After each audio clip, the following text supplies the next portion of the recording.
빈비사라 왕은 자신의 욕망과 어리석은 망상 때문에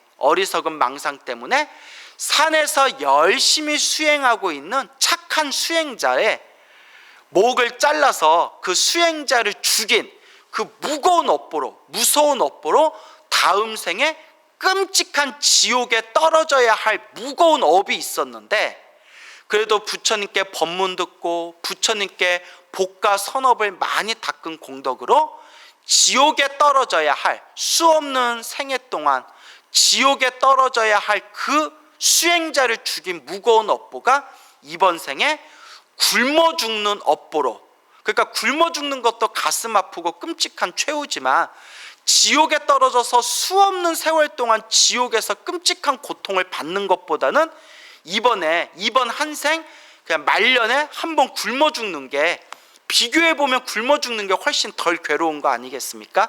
지옥에서 수많은 고통을 당하는 것보다. 그래서 지옥에 떨어져야 할 무거운 큰 업보를 이번 생에 굶어 죽는 업보로 크게 받을 걸 작게 소멸하고, 자신이 지은 선업의 힘에 의해서 목숨이 끊기자마자, 죽자마자 하늘세계 신으로 태어나게 되었다. 그리고 이제 경전에 보면 빈비사라 왕은 부처님 법문을 듣다가 수다원가를 얻게 됩니다. 여러분, 수다원이라는 말 들어보셨죠? 우리 금강경에 보면 수다원, 사다함, 아나함, 그 다음에 모든 번뇌와 욕망이 사라진 거룩한 성자의 경지, 아라한 해서 4단계가 있지 않습니까?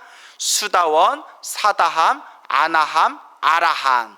그래서 수다원의 깨달음을 얻으면 7생 안에, 7생, 태어나고 죽는 7생 안에 반드시 아라한의 위대한 깨달음을 얻게 된다고 합니다. 근데 이 또 빈비사라 왕은 이 수다원, 석가모니 부처님의 법문을 듣다가 수다원가를 얻으신 그런 성자라고 합니다. 그래서 빈비사라 왕이 비록 이번 생에는 굶어 죽는 그런 아주 가슴 아픈 그런 최후를 맞이했지만, 죽자마자 하늘세계에 태어났고 하늘세계에서 행복을 누리면서 이미 수다원가를 얻은 성자이기 때문에 7생 안에, 7번의 생 안에 반드시 아라한의 거룩한 성자가 되는 것을 보장받게 되었다. 그래서 우리가 수행하고 공부하면서 힘들고 괴롭고 답답한 일이 생길 때, 부처님의 가르침 닦아봤자 아무 영험 없구나, 아무런 효과가 없구나, 이렇게 좌절하지 마시고, 부처님이 이미 경전에서 이 모든 걸 다 설해 놓으셨습니다. 좋은 인연도 나쁜 인연도 내가 지은 업의 결과이다. 다만 열심히 수행하고 공덕을 닦았는데도 힘들고 괴롭고 나쁜 일이 잠깐 생기는 것은 내가 지은 그 숙제와 빚을 갚고 있는 과정이다. 크게 받을 걸 작게 받고 있는 과정이다. 이렇게 스스로의 중심을 딱 세우시고 부처님의 가르침을 잘 닦는 불자가 되시기 바랍니다. 이 인과 법문, 인과 업보의 가르침을 무섭게 여기는 그런 불자님들이 되시길 바랍니다.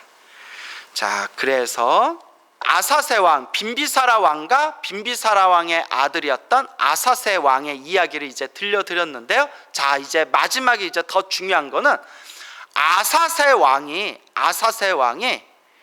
자신의 아버지를 죽이고 이제 왕이 되었지 않습니까? 자신의 아버지를 죽인 무거운 업보가 있었는데, 아주 무거운 무간지옥에 떨어질 무서운 업보를 지었는데, 나중에 스스로 부끄러워하고 뉘우치고 그리고 참회하고 간절하게 부처님께 자신의 잘못을 빌면서 그 뒤로 마음을 돌려 항상 복과 선업과 공덕을 평생 닦게 됩니다. 복과 선업과 공덕을 아주 열심히 최선을 다해서 닦으면서 부처님의 가르침이 널리 펼쳐질 수 있도록 최대한의 지원을 아끼지를 않습니다. 자, 그래서 우리가 이미 앞에서 업보차별경 앞에서 이미 배운 부분인데, 자신의 부모님을 죽인 업보는 무간지옥에 떨어지는, 아비지옥에 떨어지는 가장 무거운 악업 중에 하나입니다.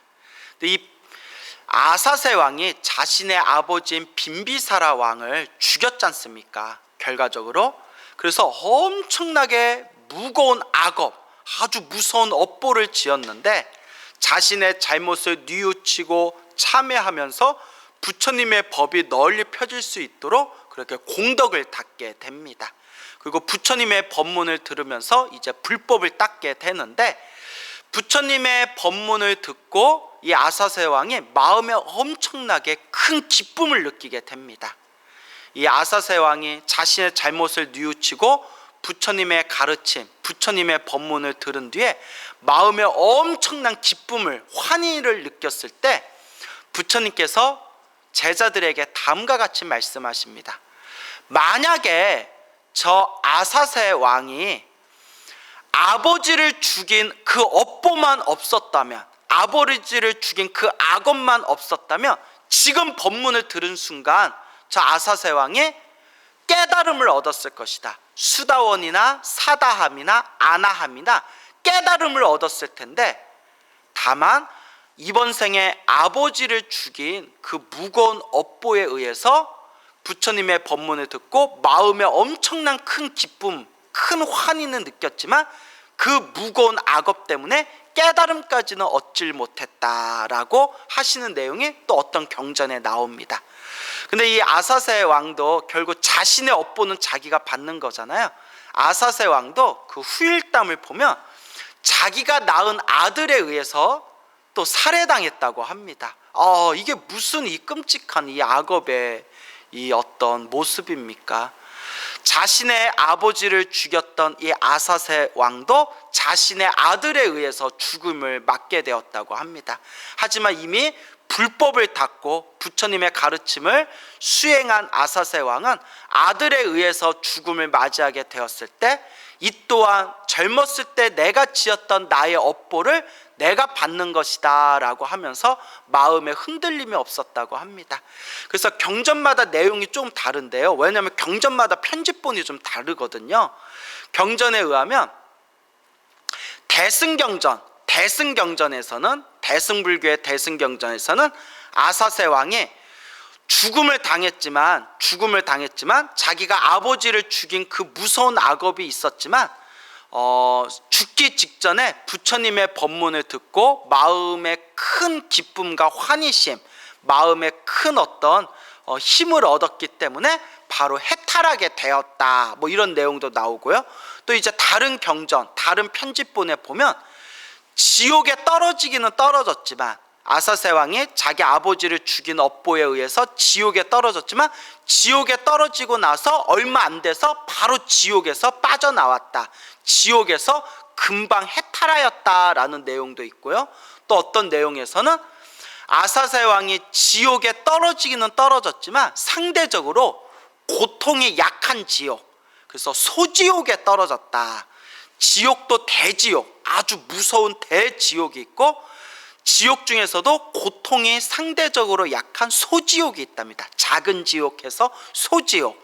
그래서 원래 아버지를 죽인 업보는 대지옥 중에서도 가장 고통스러운 무간지옥, 아비지옥에 떨어져서 헤아릴 수 없는 세월 동안 고통을 당해야 할 업보인데, 살아가면서 뉘우치고 반성하고 진심으로 자신의 잘못을 참회하면서 공덕을 닦은 그 힘에 의해서 지옥에 떨어지기는 떨어졌지만 소지옥에 떨어졌다라는 내용이 나옵니다. 그 경전마다 내용이 좀 다르죠. 대승경전에서는 이제 마음의 해탈을 얻었다, 마음의 해탈을 얻어서 지옥에 떨어지지 않았다, 이런 식으로 나오고요. 또 어떤 경전에서는 지옥에 떨어지긴 떨어졌지만 지옥에 떨어진 뒤에 금방 해탈했다 라고 나오고요. 또 어떤 경전에서는 지옥에 떨어졌는데 무서운 대지옥에 떨어진 게 아니라 소지옥에 떨어졌다, 이제 이렇게 내용이 나옵니다. 어쨌거나 부처님께서 아사세 왕에 대해서 이렇게 말씀하십니다. 저 아사세 왕은 비록 아버지를 죽인 업보가 있지만 이번 생에 진심으로 뉘우치고 참회하고 선업과 공덕을 닦고 불법을 닦았기 때문에 머나먼 미래 세상에 저 아사세 왕도 깨달음을 얻게 될 것이다. 그런 불법의 위대한 깨달음을 얻어 해탈과 열반을 얻게 될 것이다 라고 부처님께서 예언을 하십니다. 정말 이게 불교의 아주 위대하고 놀라운 그런 가르침입니다. 자신의 아버지를 죽인 못된 흉악한 사람조차 진심으로 뉘우치고 진심으로 참회하고 자신의 잘못을 반성하면서 복과 선업과 공덕을 닦고 자신의 마음을 닦는다면 그 사람도 언젠가는 미래 자신의 부모를 죽인 정말 흉악하기 짝이 없는 흉악한 그런 사람조차도 진심으로 뉘우치고 불법을 닦고 마음을 수행하고 공덕을 닦으면 미래 세상에 반드시 깨달음을 얻을 수 있을 것이다 라는 이런 인간을 향한 놀라운 그런 희망의 등불과 같은 그런 가르침을 제시하고 있는 것이 바로 부처님의 법문입니다. 이렇게 훌륭하고 이렇게 좋은 부처님의 법을 만났으니 우리가 얼마나 기쁘지 않은 일입니까? 이 얼마나 기쁘고 환희로운 일입니까? 그렇기 때문에 이번 생 사람으로 태어나 불법을 만났으니 그저 닦고 꾸준히 닦아 나아갈 뿐입니다. 그냥 꾸준히 닦아 나아갈 뿐입니다. 그래서 여러분, 우리가 지금까지 살아오면서 내 머릿속에 내 기억 속에 남아있건 남아있지 않건 우리가 지금까지 살아오면서 몸과 말과 생각으로 얼마나 많은 악업들을 지어왔습니까? 그래서 지장경 같은 경전에 보면 중생들이 이 사바세계 살아가면서 하는 모든 일들이 다 악업이다, 이런 이야기까지 있을 정도입니다. 워낙 우리 중생들이 탐욕과 성냄과 어리석음이 가득하기 때문에 자꾸 나 자신도 모르게 악업을 짓게 됩니다. 혹자는 불교 공부 좀 하는 사람들은 마음이 부처다라는 말들을 즐겨 합니다. 맞습니다, 여러분. 마음이 부처인 건 맞습니다. 다만 냉정하게 우리가 생각해 볼 때, 이건 제가 하는 얘기가 아니라 우리 선지식 큰 스님들도 자주 하시던 말씀입니다. 큰 스님들도 어떤 말씀을 하셨냐, 입으로는 마음이 부처다라고 하면서 실제로 부처같이 사는 사람들이 몇 명이나 있냐, 이런 말씀을 하십니다. 그러니까 큰 스님들도 수십 년 동안 살아오면서 다 당신들이 경험하고 목격한 것들을 솔직하게 이야기하시는 겁니다. 입으로는 마음이 부처다라고, 머리로는 마음이 부처다라고 다 알지만 실제로 부처님과 같이 자비와 지혜를 실천하는 사람들이 이 세상에 몇 명이나 되느냐. 심지어 입으로는 마음이 부처라고 떠들면서 뒤에서는 얼마나 몸과 말과 생각으로 수많은 악업과 죄업을 짓고 있는가. 내 마음이 부처인데라고 입으로는 쉽게 떠들면서 교만과 자만심에 빠져가지고 주변 사람들을 무시하고 나 잘났다는 아상에 빠져서 얼마나 많은 악업을 짓고 있는가. 그래서 경전에 보면 중생들이 사바세계에 살아가는 모습들이 악업, 죄업 아닌 게 하나도 없다라는 그런 극단적인 그런 말씀까지 경전에 나옵니다. 그래서 우리 불자들은 항상 시작 없는 옛적부터 제가 지은, 몸과 말과 생각으로 제가 지은, 알고 지었건 모르고 지었건 제가 지은 모든 악업, 업장, 업보를 참회하겠습니다 라는 마음으로 항상 기도하시고 수행하시고 복과 선업과 공덕을 닦아 나아가셔야 합니다.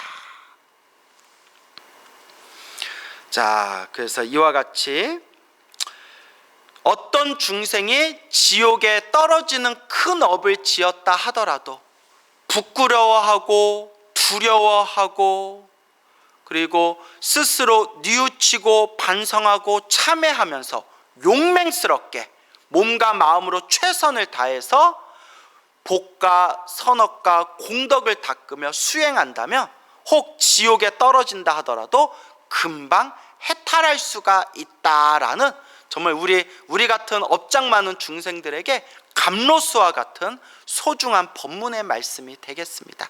우리 불자 여러분들 꼭 명심하시고 이번 생 정말 항상 내 자신의 부끄러워하고 그리고 이 죄악과 악업을 미워하고 싫어하는 그런 마음으로 꾸준하게 공덕을 닦아 나아가시기 바랍니다.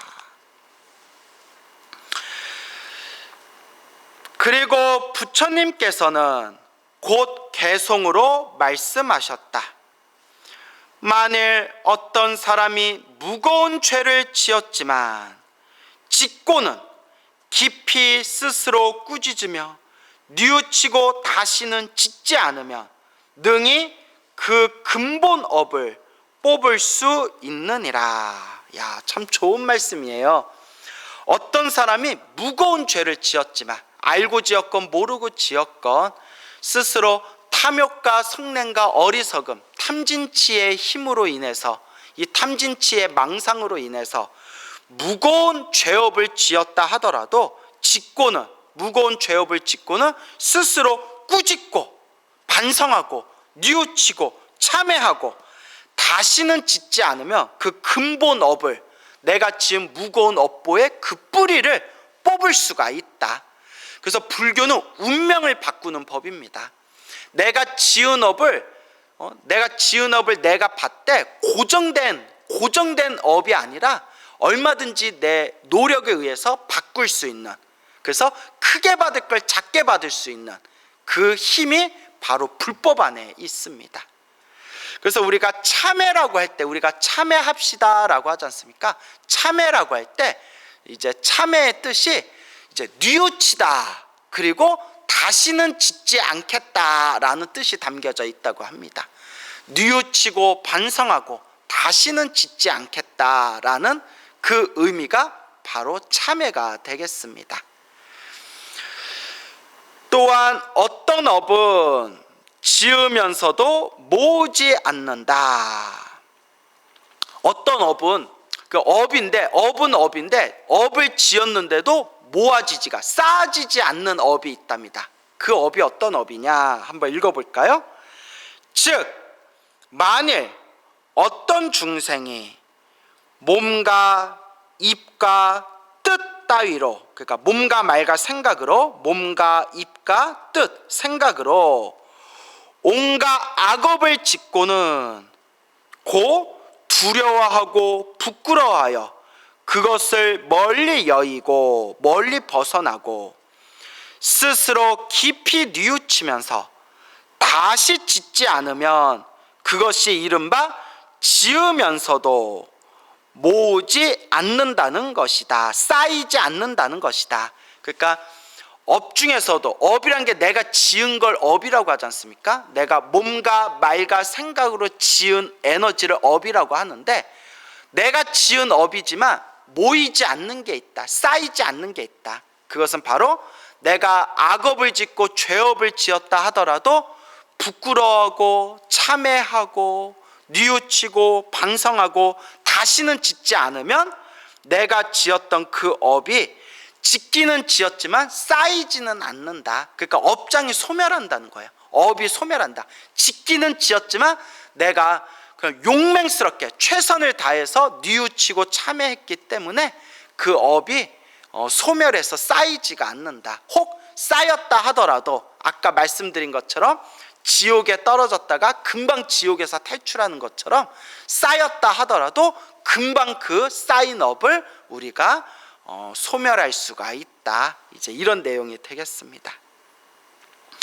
또한 어떤 업은 모으면서도 짓지는 않는다.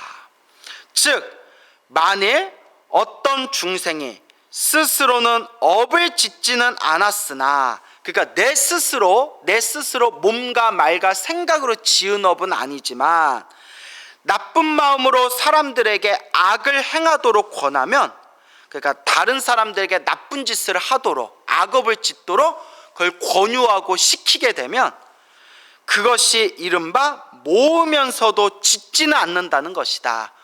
그러니까 짓지는 않았지만 쌓인다는 거예요. 내가 짓지는 않았지만 쌓이는 거. 즉 내가 사람을 죽인 적은 없어요. 내가 사람을 죽인 적이 없으니까 내가 지은 적은 없어요. 하지만 사람들한테 사람을 죽이는 건 좋은 일이야, 저놈을 죽이는 건 나쁜 일이 아니야, 저놈을 죽이는 거는 괜찮은 거야, 사람을 죽이는 거는 괜찮아, 이렇게 말로 사람들에게 이제 권유를 해서 내 말을 듣고 어떤 사람이 살인을 저지르고 살생을 저지르게 되었을 때 내가 죽인 건 아니지만, 내가 지은 건 아니지만 그 살생의 업보가 나도 쌓인다는 거예요. 야, 이거 정말 무서운 말입니다. 무서운 말이에요. 왜 무섭냐? 우리 중생들이 이 어리석음에 빠져서 말로 혹은 사람들에게 뭐 이렇게 막 인터넷에서 뭐 악플을 단달거나 그러한 어떤 직접적인 방법은 아니지만 그렇게 사람들에게 잘못된 지식이나 정보를 줌으로써 사람들이 어리석은 짓에 빠지게 한다면 그 무거운 업보를 내가 고스란히 받게 된다는 겁니다. 그래서 요새 인터넷 같은 데 보면 가짜 뉴스가 막 넘쳐나지 않습니까? 그러니까 그 가짜 뉴스 퍼뜨리는 사람도 아주 나쁜 업보를 짓는 거예요. 가짜 뉴스인지 모르고 지은 것은 좀 업이 약할 수는 있지만 부처님께서도 정말 모르고 지은 업은 똑같은 업이라고 하더라도 알고 지은 것보다는 이제 업이 좀 약하다라고 말씀은 하셨습니다. 그렇지만 모르고 지은 업이다라고 하더라도 그 업보, 그 무서운 업보를 내가 받을 수밖에 없다는 거. 그러니까 어떤 분이 이렇게 이야기하시더라고요. 이제 말이 나온 김에, 스님, 어떤 경전에 보면 알고 지은 업보다 모르고 지은 업이 좀 약하다라고 나오고, 또 어떤 경전에 보면 알고 지은 업보다 모르고 지은 업이 더 나쁘다라고 나오는데 이게 무슨 차이가 있습니까? 그래서 제가 질문에 잘하셨습니다 라고 말씀을 드렸는데 이제 개념이 좀 다른 거예요. 내가 어떤 업을 받을 때 내가 저놈을 죽여야지 하고 내가 알고 그 사람을 죽이면 그거는 이제 무거운 업보가 되는 거고, 내가 실수로 사람을 죽였는데, 정말 실수로 사람을 죽였는데 모르고 죽였을 경우, 정말 죽이려는 의도가 아니라 그냥 정말 내가 모르고 사람을 죽였을 때는 그 업을 약하게 받는다. 단 어떤 경전에서는 알고 지은 업보다 모르고 지은 업이 더 나쁘다라고도 나오지 않습니까? 그게 무슨 말이냐면, 내가 나쁜 짓을 한다, 내가 악업을 짓는다라는 걸 알고 있으면 언젠가 끊을 수가 있대요. 내가 이렇게 살면 안 되는데, 내가 이렇게 나쁜 짓을 지으면 안 되는데, 내가 이런 악업을 지으면 안 되는데, 이렇게 끊을 수가 있대요. 그 악업을 끊을 수가 있는데, 내가 악업을 짓는다, 내가 나쁜 짓을 한다라는 걸 모르고 계속 그 짓을 하면 내가 나쁜 업이라는 것도 모르고 계속 그걸 반복하게 된다는 겁니다. 그러니까 개념이 좀 다르죠. 그래서 나쁜 업을 지을 때 모르고 짓는 업은 상대적으로 알고 짓는 업보다는 약하지만, 하지만 또 다른 관점에서 살펴봤을 때 모르고 짓는 업은 내가 잘못이라는 것을, 이게 나쁜 짓이라는 것을 모르고 계속 짓기 때문에 자꾸 나쁜 짓을 반복하게 된다. 나쁜 업을 계속 짓게 된다. 그래서 이렇게 바라보는 개념이 다른 겁니다. 어쨌거나 우리는 불법을 공부하면서 이거는 좋은 선업이구나, 이것은 나쁜 악업이구나 라는 것을 명확하게, 시시분별을 명확하게 이해해서 자꾸 악업은 자꾸 줄여나가도록 노력해야 되고, 선업은 자꾸 지을 수 있도록 노력해야 된다라는 것을 명심하시기 바랍니다.